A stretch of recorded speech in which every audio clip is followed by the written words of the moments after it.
In today's video, I'm going to teach you how to insert a dotted line in Google Docs, both vertically and horizontally. This is a handy skill to know, whether you're looking to add a touch of design to a document or simply need to separate sections neatly. Let's dive right into it.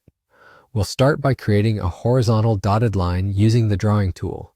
First, you'll want to go to the Insert menu at the top of your Google Docs window. Upon clicking Insert, a drop-down menu will appear. From here, select Drawing and then choose New. This will open up a new window for you. Inside the drawing window, you'll see a variety of options, but we're going to focus on creating a line. Find the Line tool in the menu and click on it. Now here's a helpful tip. If you want to ensure your line is perfectly straight as you draw it, press and hold the Shift key. Go ahead and drag your mouse to create a horizontal line. Next, if you'd like to adjust the appearance of your line, you can change its thickness by clicking on Line Weight. This setting allows you to increase or decrease how bold or subtle the line appears. To transform your line into a dotted one, click on Dash. This provides options for different dash styles, including dotted, so you can pick the one that best suits your needs or aesthetic preferences.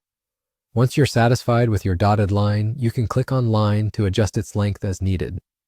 Finally, be sure to click Save and Close to insert your line into the document.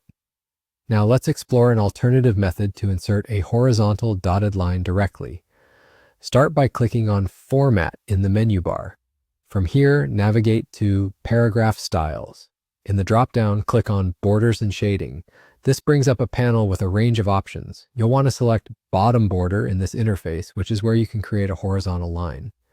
In this panel, you have the opportunity to change both the width of the border and its style.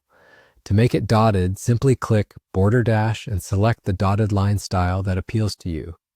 After you have your preferred settings, click Apply, and there you have it.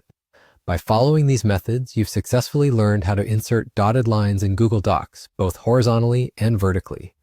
Whether you choose to use the drawing tool for a more customized approach or the straightforward borders and shading option, you'll find that adding dotted lines can greatly enhance the clarity and overall layout of your documents.